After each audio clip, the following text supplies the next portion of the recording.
Yes, a beautiful morning to you listeners out there and a happy new month. The program you're on to is in the papers and it's coming to you from iPower 102.7 FM. It's a program where we preview and review stories making headlines today. And I am Inioluwa and with me this morning is Florence Ibarima. Florence. Happy new month. Happy new month. And of course, happy new month to all our amazing listeners out there. I hope it's the best month yet for us all. Amen and amen. And I want to say you look ravishing this morning. Aww. Thank you so much. You don't look bad yourself. Yes, thank you very much. And with me this morning, I've got the Hope newspaper, the Punch newspaper, and the Daily Post newspaper. While we also have stories from the Hope newspaper this morning. We have stories from the Nation's newspaper. We have stories from the Guardian newspaper. We have stories from the Daily Post newspaper this beautiful morning. Yes, right about now. We will take a short break. When we get back, we'll give you headlines coming your way in the papers.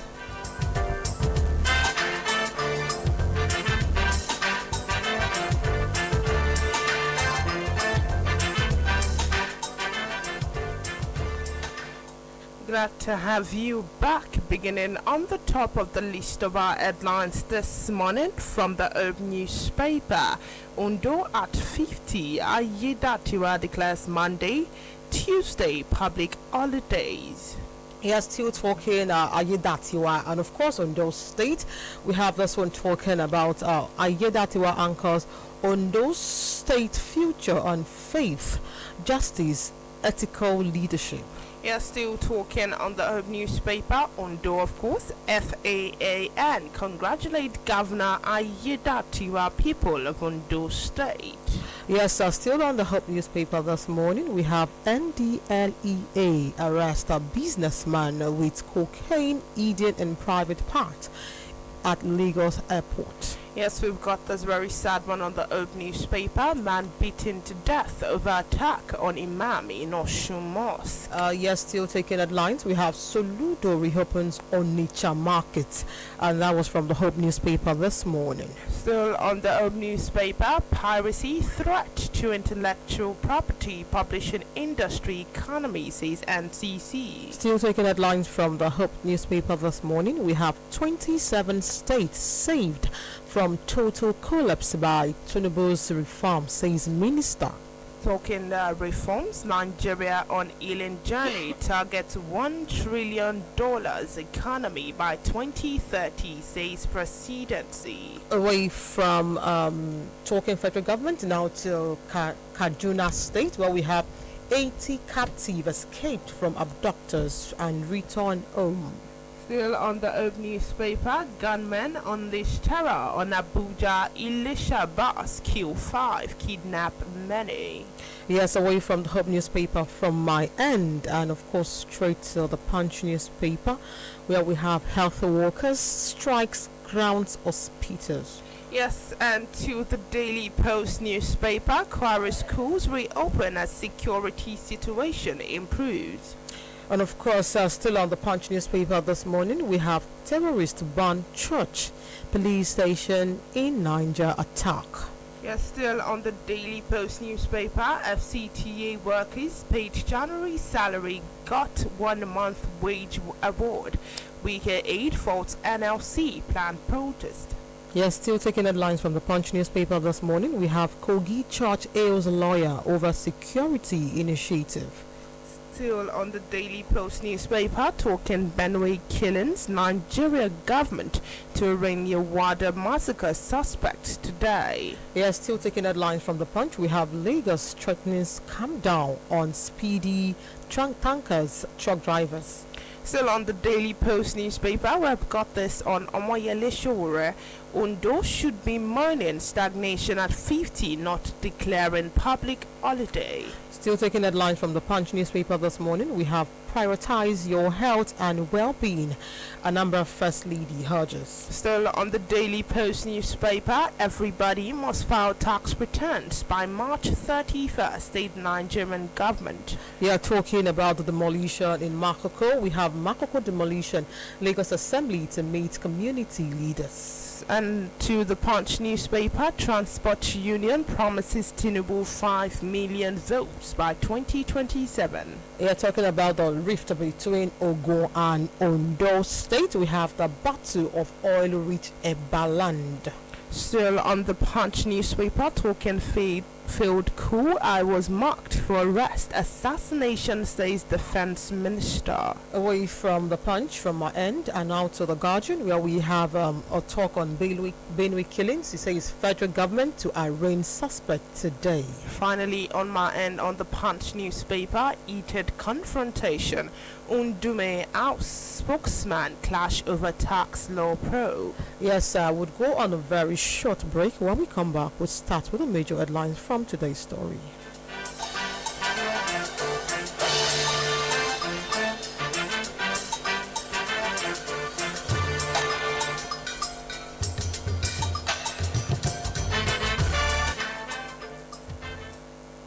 Glad to have you back. You're still on to In the Papers, your daily nugget for stories making major headlines in today's newspaper.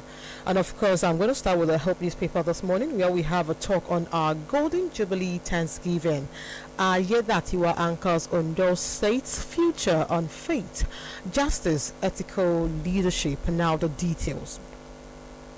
The Ondo State Governor, Honorable Lucky Ayedatiwa, has attributed the survival and steady progress of the state over the 5 decades to divine guidance and the resilience of its people, coupled with the central role of faith and governance.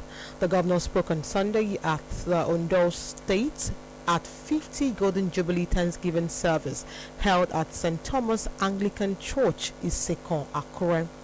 Addressing clergymen, worshippers and the citizens of the state, Ayedatiwa described the Golden Jubilee as a moment of profound gratitude, reflections and fellowship, noting that both the achievement recorded and the challenges overcome by the state bore the unmistakable imprint of God's grace. He said Ondo State was established 50 years ago as a beacon of governance, unity and opportunity, anchored on principles that uphold human dignity, communal solidarity and moral responsibility. The governor stressed that faith had inspired courage, illuminated wisdom and anchored the conscience of leaders and communities, describing the state's 50-year existence as a testimony of vision, resilience and divine provisions. While reminiscing on his journey to stardom, he noted that we should not only remember the journey of the state, but also reflect on the journey of the stages of our life. Ayedatiwa acknowledged that the central role of a church in the state's journey, describing pastor, ministers and Christian leaders as key drivers of moral value, social cohesion and a civil responsibility. He said that through worship, teaching and counsel, the church had strengthened community characters and enriched the moral foundation upon the governance rest. He expressed appreciation to the resilience and dedication of the people of Ondo State, whose labors, commitment and solidarity is said had sustained families, community and institutions over the decade. He also commended past and present leaders for their vision, wisdom and courage in steering governance and development, as well as the church for nurturing ethical leadership, social cohesion and moral responsibility. For details of that story, see the Hope newspaper with this headline: Golden Jubilee Thanksgiving, Ayedatiwa anchors Ondo State future and faith, justice, and ethical leadership. Still on the Oak newspaper, talking Ondo at 50. Ayedatiwa declares Monday, Tuesday public holidays. And now to the details. Governor of Ondo State, Dr. Lucky Orimisan Ayedatiwa, has approved the declaration of Monday, February 2nd and Tuesday, February 3rd, 2026 as public holidays across the state.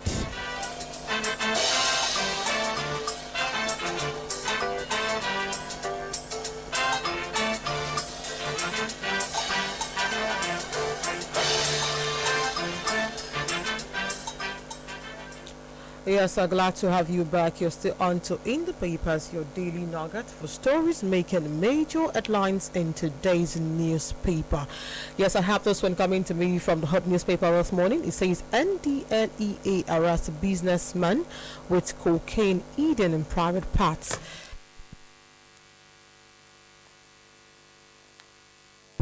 Operative of the National Drug Law Enforcement Agency have arrested a Brazil-based Nigerian businessman Uche Franklin at the Muritala Muhammad International Airport, Ikeja, Lagos, for allegedly concealing cocaine on his body and inside his footwear.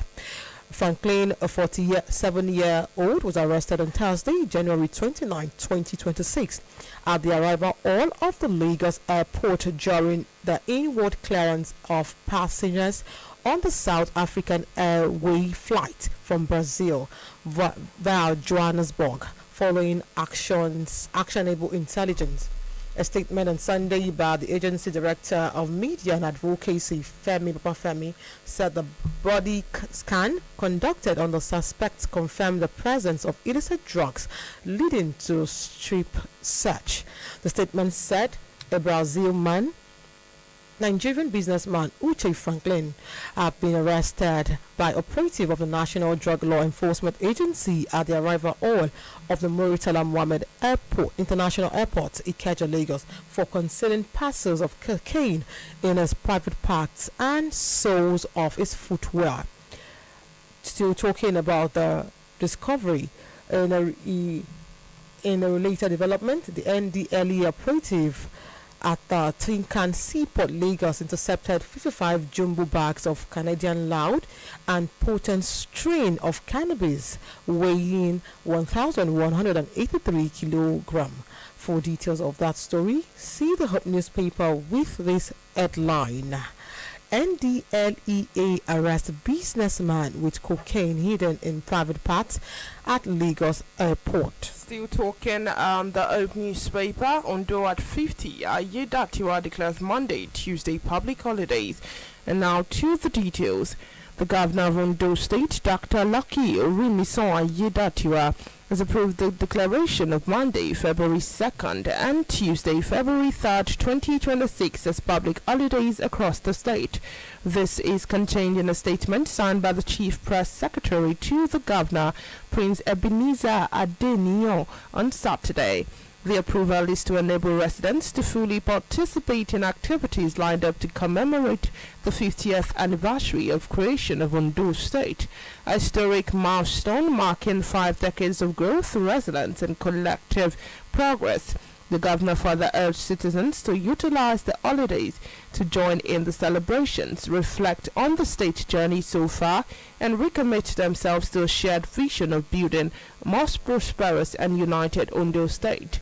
He, however, advised providers of essential services to make adequate arrangement to ensure uninterrupted services during the period. If that story aligns with your interest, it is on the Old newspaper with the headline, Ayedatiwa declares Monday, Tuesday public holidays. Yes, still taking stories and headlines from the Hub newspaper this morning. We have Soludo reopens Onitsha markets. Now the details. The Anambra State government has announced the reopening of the Onitsha main market on Monday today for full economic and commercial activities, assuring traders and residents of adequate security. Recall that Governor Chukwuma Soludo ordered the closure of the market for 1 week following the failure of traders to comply with the state government's directive to disregard the Monday sit-at-home order. The governor gave a directive on Monday during an on-the-spot assessment of the market, accompanied by top government officials and security personnel. Soludo had warned that the closure could be extended if traders fail to comply, adding that security agencies were deployed to seal the market to enforce the order. However, in a statement issued on Sunday, the Commissioner for Information Law, Amefo, announced that the 1-week closure had elapsed and directed traders to resume normal businesses activities on Monday. MEFO urged traders to ignore threats from non-state actors, assuring them of maximum security and encouraging residents to report any security concern via the emergency line 5111. He also reminded civil servants and teachers that the state pro-rata salary policy remains in force, stressing that no work, no Monday means no pay. The commissioner further warned parents to ensure that their children attend school on Monday to avoid sanctioned school supply. The statement read in part, this is to inform the general public that the closure of the Onitsha main market ordered by Mr. Governor Professor Chukwuma Soludo has elapsed this week. For details of that story, see the Hope newspaper with this headline: Soludo reopens Onitsha market. Still on the Hope newspaper, talking tragedy. Man beaten to death over attack on Imam in Osun Mosque. And now to the details. Tragedy struck at the Umu Ani Adigun Memorial Central Mosque, BA Adigun Street, Ayedon Estate, Ogolua area of Oshogbo, Osun State, at the weekend when a worshipper identified as Najim was beaten to death following the altercation during the morning prayers. The incident reportedly occurred shortly after the early Fajr prayer. Recent reports gathered the trouble started when the deceased allegedly disrupted the Imam's sermon. According to reports, Najim, a printer by profession, confronted the Imam during the sermon and threatened him, forcing the cleric to flee the mosque to avoid being attacked. The deceased was said to have pursued the Imam, prompting other worshippers to intervene. An eyewitness to more told newsmen that the situation quickly escalated. He said, and I quote, the deceased stood up during the sermon, removed the standing microphone tripod, and attempted to attack the Imam. The Imam ran out of the mosque to avoid being assaulted. He added that some worshippers tried to restrain Najim, but the attempt degenerated into a violent struggle that spilled outside the mosque premises. The eyewitness said in the process he was beaten during the scuffle. Some people claimed he died inside the mosque, while others said he later fell into the gutter in front of the mosque, which led to his death. Confirming the incident, the Osun State Police Public Relations Officer Abiodun Ojelabi clarified the victim was not killed inside the mosque, but around the mosque premises. According to him, the body of the deceased has been deposited at the Osun State Teaching Hospital mortuary, while the divisional police officer and tactical teams have been deployed to the area to maintain law and order. Ojelabi disclosed that no arrest has been made so far, adding that the investigations are ongoing to identify and apprehend those responsible for the act. If that story aligns with your interest, it is on the old newspaper with the headline, Man beaten to death over attack on Imam in Osun Mosque. Yes, away from the Hope newspaper from my end, and now to the Punch newspaper, where we have Lagos threatens a clampdown on speeding tankers and truck drivers. Now the details. The Lagos State government has warned operators of articulated vehicles, tankers and trucks to comply strictly with traffic laws and speed limit. The special advisor to the governor, Babajide Sanwo-Olu, on transportation, Mr. Shola Giwa, issued a warning in a statement on Sunday in Lagos. Giwa was reacting to the crash caused by speeding and involving heavy-duty trucks conveying compressed natural gas and private-owned motor vehicle. The incident occurred at the crest of Akwamu Bridge in Ward Oshodi. The Lagos State government, he warned, would not hesitate to unleash the full weight of the law on any individual found culpable of endangering human lives through reckless and unlawful driving practices. Giro said preliminary security assessment indicated that the truck bearing registration number EKY 120YK was speeding in violation of the established traffic safety standard and rammed into a moving silver-colored Toyota Corolla with registration number EKY289HM. He said, unfortunately, it was aftermath of the incident, two unsuspecting he noted that the officers of the Lagos State Traffic Management Authority promptly mobilized to the scene and effectively rescued the injured victims from the wreckage. It said the effects on those walking and the injured driver was swiftly conveyed to the nearby medical facilities where they are presently undergoing intensive and life-preserving medical treatment to safeguard public safety and maintain order throughout the rescue and evacuation operation. He added that personnel of the Ajao Estate Police Division provided robust security reinforcement. For details of that story, see the Punch newspaper with this headline: Lagos threatens clampdown on speeding tankers and truck drivers. Still on the newspaper, talking presidency. Nigeria on healing journey targets $1 trillion economy by 2030, says presidency. And now to the details. The federal government has declared Nigeria is on healing journey and firmly on course to building a $1 trillion economy by 2030. As it steps up efforts to deepen economic and financial inclusion and reposition the country as Africa's leading hub for borderless digital economy. Technical advisor to the President on Economic and Financial Inclusions in the Office of the Vice President, Dr. Nuruddin Zauro, stated this recently in Abuja during a media parley when organizers unveiled plans for the 2026 RegTech African Conference and Expo. Zauro said President Bola Ahmed Tinubu set a clear economic target from his first day in office and called on reforms aimed at restoring confidence and widening inclusion and attracting investment. Zauro also stated, and I quote, "From day one, Mr. President set the target of deepening in Nigeria's economic and financial sector to achieve a $1 trillion economy by 2030. To get there, we must build trust, infrastructure, and inclusion, supported by policies, and promote partnership and collaboration. That is the essence of a borderless economy." Nigeria is poised to host the 2026 RegTech African Conference and Expo, a continental conference, between May 20th and 22nd, 2026, under the patronage of the Office of the Vice President.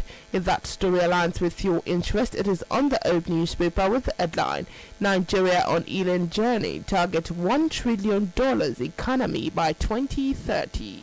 You're still on to us from In the Papers from iPower 102.7 FM, and the program is In the Papers, your daily nugget for stories making major headlines in today's newspaper. We'll go on a short break. When we come back, we continue the rest of the stories for today.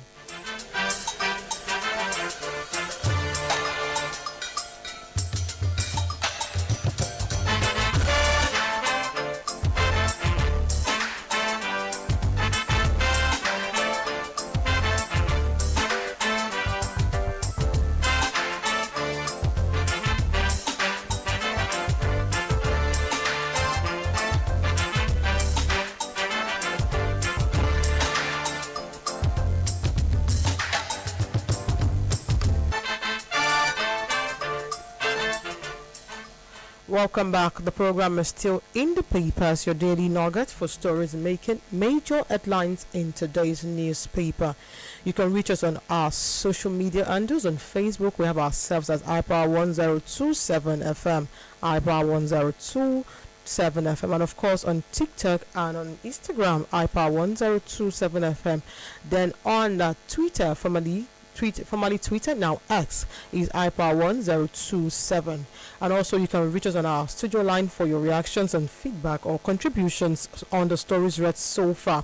It's the studio line is 0816 552 4699, 0816 552 4699.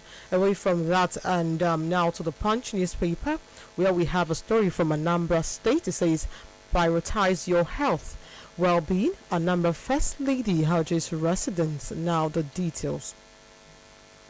The wife of the Anambra State Governor, Dr. Noye Soludo, has urged residents, particularly women and mothers, to prioritize their health and overall well-being, emphasizing that a healthy body is a foundation of a productive life, and the health is the greatest wealth.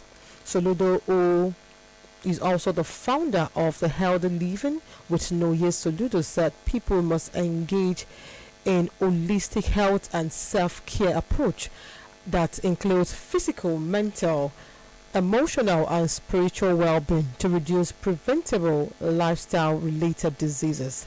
The Anambra First Lady stated this in a press statement released on Monday today as part of the monthly health and fitness message to the residents. She urged individuals to nourish themselves well, to think well, move well, work well, love well, and sleep well. She said, and I quote, "I welcome you all to this new month with love and special thought. Whatever goal you have set your mind on for the year, remember, it is already time to set out. This new month promises great blessings, extraordinary grace, love, and amazing opportunities, but you must work and pray for them. Prioritize your health, well-being, and fitness. A healthy body is a foundation of a productive life. Health is the greatest wealth." According to her, the health campaign is aimed at fostering a culture of well-being and reducing preventable lifestyle-related illness in the state. In her advocacy, she highlighted that mothers must prioritize their own health and me time to effectively care for their families and communities. She encouraged using natural food, create backyard gardens, and reduce reliance on processed unhealthy food, specifically calling on actions to encourage mothers to embrace exclusive breastfeeding, ensure children receive proper immunization, and sleep under insecticide-treated nets to prevent malaria. For details of that story, see the Punch newspaper with this headline: prioritize your health and well-being. Anambra First Lady orders residents. Still on the Oak newspaper on my end, gunmen unleashed terror in Abuja Elisha bus. Q5 kidnapped many. And now to the details. The Kogi State Police Command has confirmed the killing of 5 persons and the abduction of several passengers following an attack on a commercial bus along the Oshokosho-Agbede Highway near the military checkpoint in the state. The incident occurred at about 12:10 recently when armed assailants reportedly blocked the road, opened fire on vehicles traveling through the area. An 18-seater Toyota bus with Jigawa state registration number HJA 687YD conveying passengers from Abuja to Elisha was caught in the ambush and came under heavy gunfire. The police said 5 victims were found dead at the scene with gunshot injuries. One passenger, identified as Naziru Aliyu, was rescued with injuries and taken to Fisaya Hospital for treatment. while the bodies of the deceased were deposited at the Federal Teaching Hospital mortuary in Lokoja. The divisional police officer in Abajana subsequently deployed joint security teams to the area for assessment and rescue operations. Follow-up search efforts and intelligence-led operations led to the rescue of 14 additional passengers. Some of the rescued victims sustained injuries and are receiving medical care. However, the police said about 4 passengers remain missing. Authorities have also launched an investigation and intensified efforts to rescue the remaining victims and apprehend those responsible. If that story aligns with your interest, it is on the Old newspaper with the headline, Gunmen Unleash Terror in Abuja, Elisha Bus, Kill 5, Kidnap Many. Still taking stories from the Punch newspaper this morning, we have health workers strike grounds hospitals. Now the details. The ongoing strike by the Joint Health Sector Union have entered the 3rd month, crippling activities in government-owned hospitals across Nigeria, leaving patients stranded and forcing many to seek essential services outside public facilities. Now in the 3rd month, the industrial actions have grounded crucial services, particularly in hospitals, pharmacies, laboratories and other support departments, significantly disrupting health care delivery. While the industrial action has severely disrupted federal health institutions, health workers in the state-owned hospitals in Ekiti and Benue State have largely remained on duty, mitigating the impact on patients. At the same time, resident doctors, nurses and midwives in some state facilities such as the Benue State University Teaching Hospital Maduguri, Makurdi, and have embarked on separate industrial actions, citing unpaid salaries, pension issues and dilapidated infrastructure. At the Federal Teaching Hospital Ido Ekiti, medical doctors and nurses were seen at their posts. However, other health workers stayed away.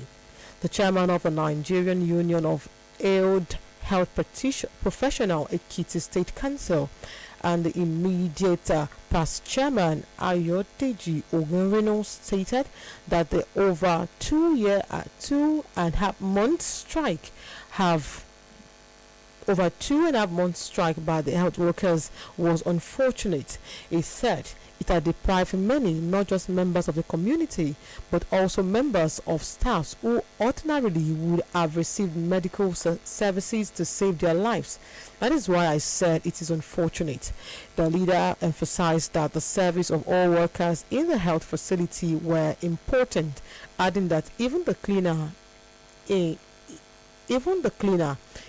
health assistant, they are all very important. He lamented that the Fet'i now looks like a ghost town without water, electricity, drugs, laboratory and other essential services, adding that it would be difficult for any person or medical officials to admit a patient. He advised the federal government to implement the content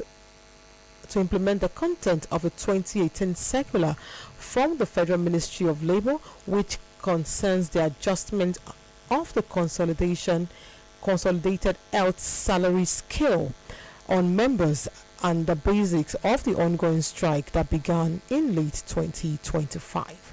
For details of that story, see the Punch newspaper with this headline, Health Workers Strike Grounds Hospitals.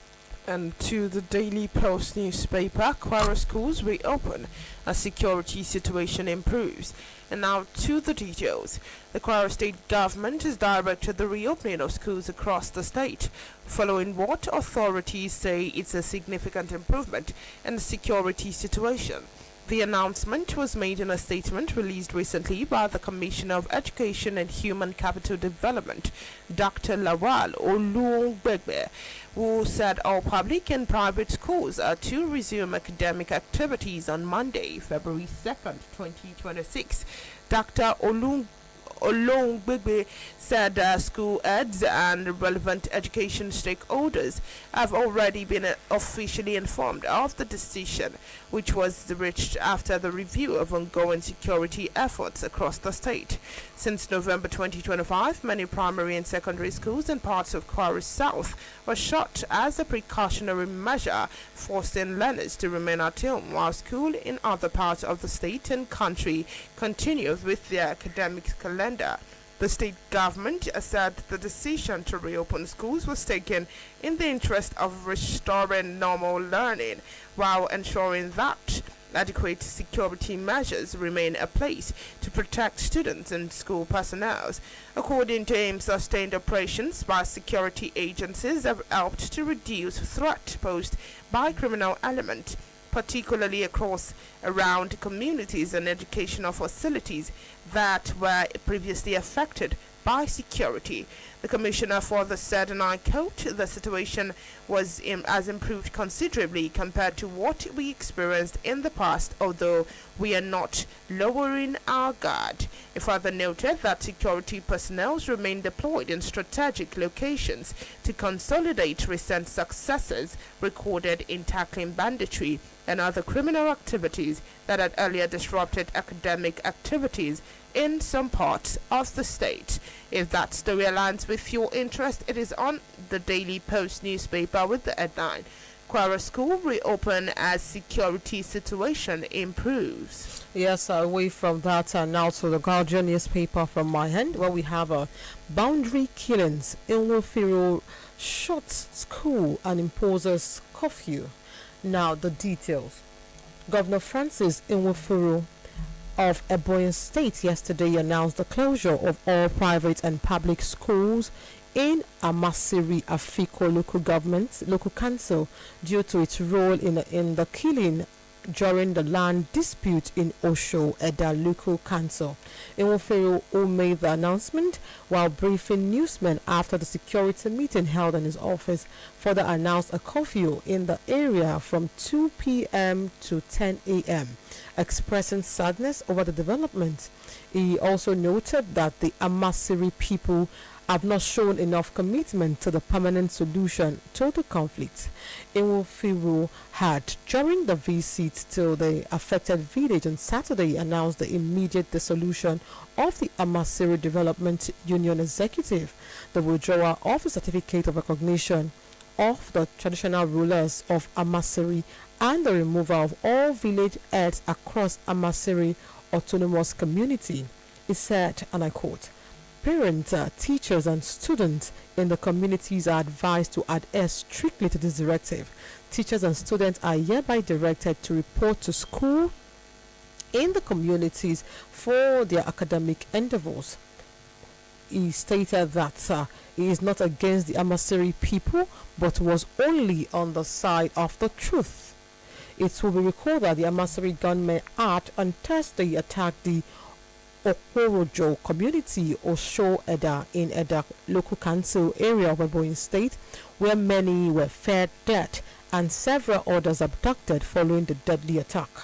The source told the Guardian that the newsmen invaded the community, shooting sporadically and setting houses ablaze, adding that the assailants ambushed the community, causing panic as residents fled for safety. For details of that story, see the Guardian newspaper with the headline, Ilwofiro shuts schools and impose curfew.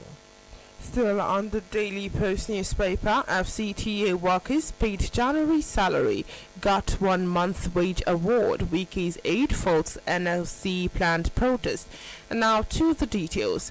Lere Olayinka, the Senior Special Assistant on Public Communication and Social Media to the Minister of the Federal Capital Territory, FCT Nyesom Wike, has disclosed that workers of the FCT administration received their January salary last Friday. Olayinka also said that the FCT workers have received 1 month payment out of 5 months arrears of the wage awards. He made this made this disclosure in a statement while faulting the Nigerian Labour Congress for mobilizing workers in other sectors for a protest on Tuesday. According to Olayinka, FCTA workers received their January salary last Friday, along with 1 month payment of the 5 months arrear of the wage award. 2 months out of the 5 months arrears of the wage awards have already been paid, with the remaining 3 months to be paid alongside the February, March and April salaries. But the NLC is mobilizing workers in other sectors who should be at their duty post for protest on Tuesday. Meanwhile, the FCTA workers on whose behalf the NLC is organizing the protest were at work last Wednesday, Thursday and Friday. They will also be at work tomorrow. Also, more than 20 states have stopped paying the wage award or did not implement it at all. The NLC has not done anything. It is the FCT which is paying and has paid 2 months out of the 5 months arrears. That is the problem for the NLC. Last, those in the NLC will tell Nigerians what exactly they want from the FCT. If that story aligns with your interest, it is on the Daily Post newspaper with the headline: FCTA workers paid January salary, got 1 month wage award, week is 8. Fault NLC planned protest. Away from that, and now to the nations, where we have police arrest Okada rider for raping 5 females at gunpoint in Ondo. Now the details. The Ondo State Police Command has apprehended a suspected serial rapist and armed robbery suspect Olanipekun Elegbeleye for allegedly sexually assaulting and robbing several women in Akure, the state capital.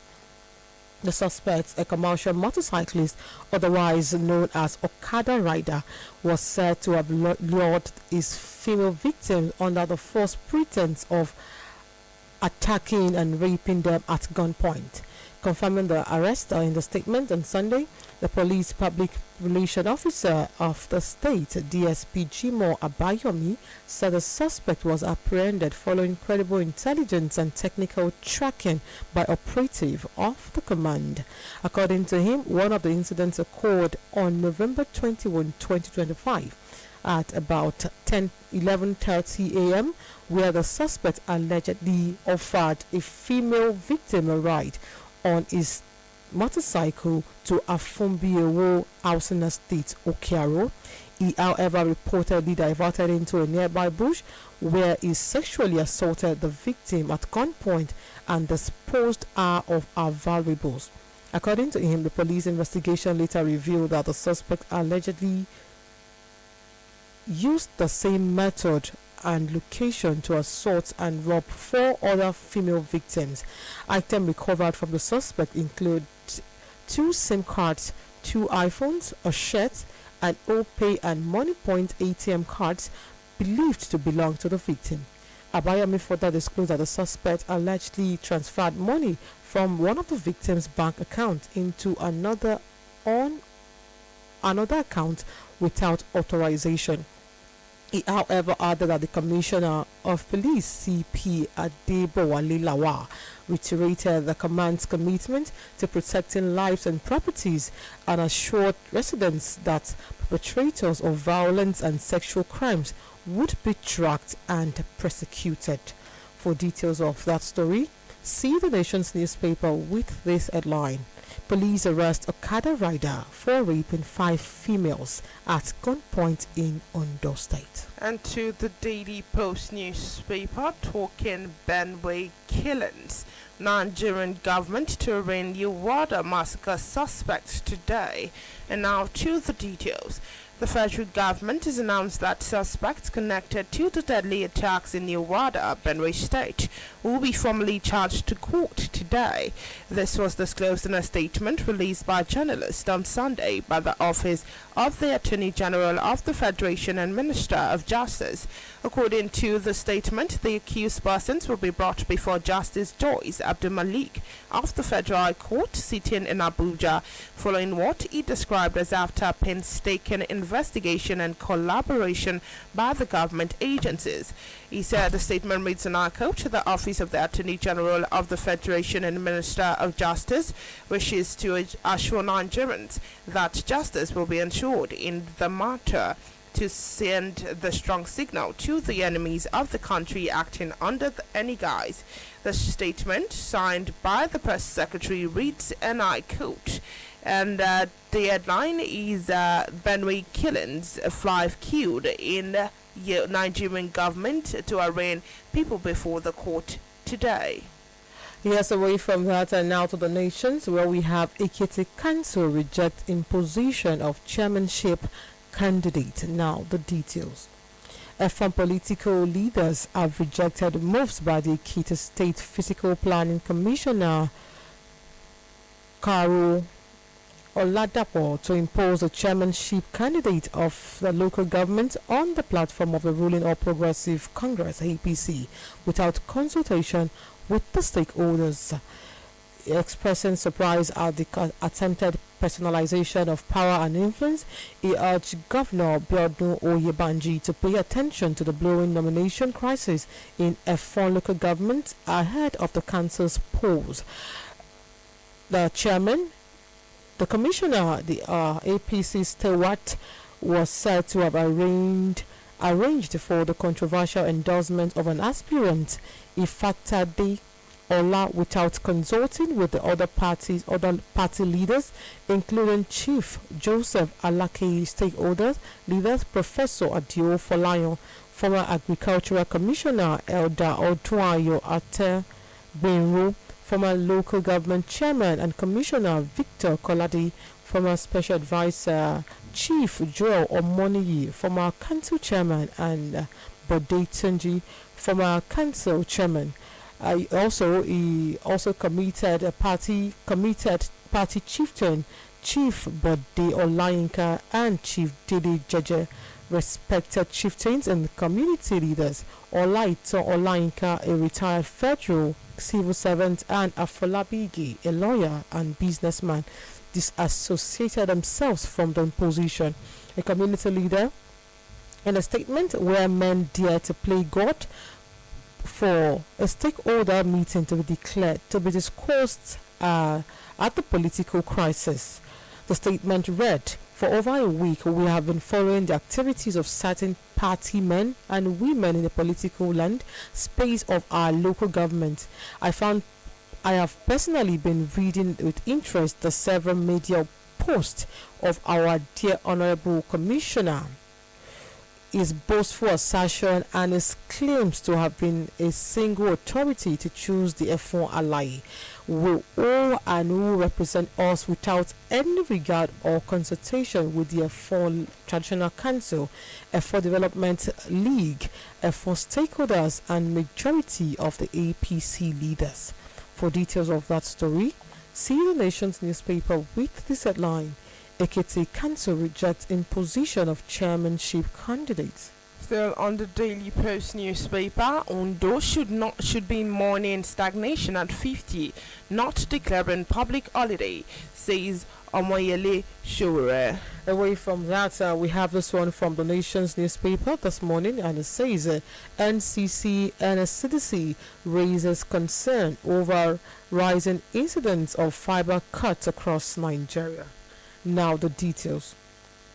The Nigerian Communication Commissions, NCC, and the Nigerian Security and Civil Defense Corps, NSCDC, have expressed concerns over the sudden rise in fiber optic cut and damage across this country. The two bodies said the development comes at the high cost not only to the telecommunication industry but also to the Nigerian crucial national assets and infrastructures. According to a statement issued by the Public Relations Officer of the NSCDC in Abuja, Babawale Afolabi, the NCC and the NSCDC warned construction companies and concerned agencies to desist from willful cut or damage of telecommunication infrastructures forthwith. Rawali said the rising incidence of avoidable fiber cuts resulting from negligence will no longer be excused, noting that offenders risk prosecution as the act constitutes a crime. He noted that the fiber cut cables and crucial national assets. The power of Nigeria's digital economy enables seamless communication, support emergency services, connect businessmen, and facilitate government operations. Morawale maintained that the destruction of cables, whether through negligent, lack of coordination, or willful action, pose a direct threat on national security, economic stability, and public safety. Raleigh warned that individual construction companies or government contractors who damage or cut the infrastructures would be made to face prosecution and applicable sanction as provided under the existing law, including the Cybercrime Prohibition and Prevention Act 2015. He said the NCC and NSCDC would take action on future damage of the fiber opaque infrastructure caused by evacuation, road construction, or any civil engineering activities conducted without due consultation or collaboration with network operators and relevant regulators, asserting that there would be strict legal consequences and fought. For details of that story, see the Nation's newspaper with this headline: NCC and SCDC raises concern over rising incidents of fiber cuts across Nigeria. And on the Daily Post newspaper, Ondo should be mourning stagnation at 50, not declaring public holiday, says Shura. And now to the details. Human rights activist and former presidential candidate of the African Action Congress in 2023 election, Omoyele Sowore, has expressed concerns over what he described as the absence of development in Ondo State. According to Sowore, an indigene of the state who hails from Kuribo Eseodo local government area, stressed that the state ought to be monitoring poor governance and not the declaration of public holidays. Governor Lucky Aiyedatiwa had declared Monday and Tuesday public holidays for residents of the state in order to be part of the 50th anniversary celebration of the state. Sowore, who is a convener of the #Revolution Now and Take It Back movement, stated the state has been stagnant under the watch of Governor Lucky Aiyedatiwa. If that story aligns with your interest, it is on the Daily Post newspaper with the headline Omoyele Sowore shared. Away from that, and now to the Punch, where we have a talk on Makoko demolition. Lagos Assembly to meet community leaders on Tuesday. Now the details.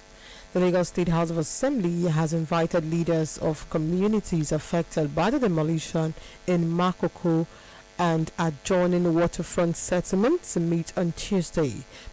Punch Metro learned this on Sunday from the letter dated January 26, 2026 and signed by the clerk of the House, Olalekan Onofeko. The letter dated January 27, 2026 said the meeting was in response to the petition submitted by the communities over the demolition and eviction of residents.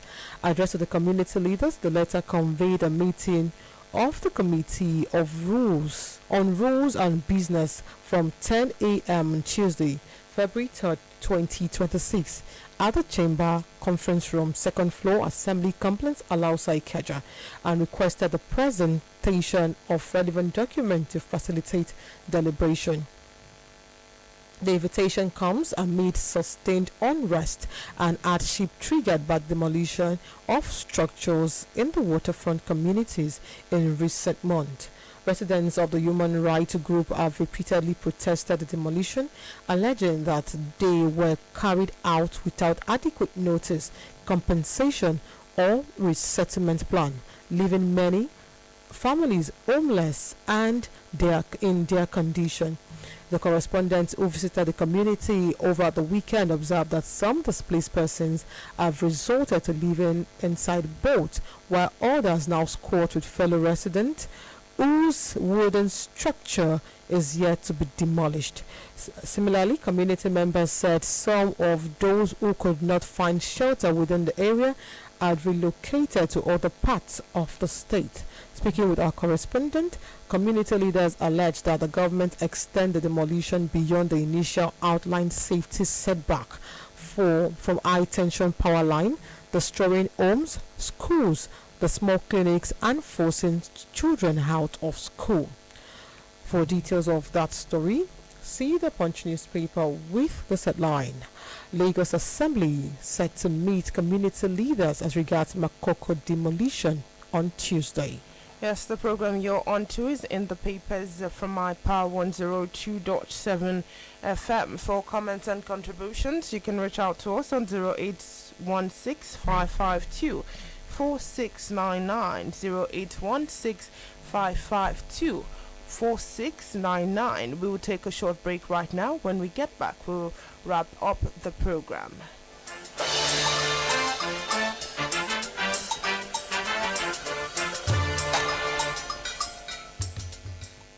That's how far we can come on today's edition of In the Papers, your daily nugget for stories making major headlines in today's newspaper. We hope we've been able to keep you informed and up to date about happenings around your environment and, of course, in today's newspaper. Until we come your way again tomorrow, same time, please do well to keep it logged on iPower 102.7 FM as we have a list of endless educating, informative and entertaining programs outlined for your listening pleasure. I am Florence E. Barrymore, and with me on the right today was Inioluwa Florence. Many thanks for listening. Good morning. Good morning.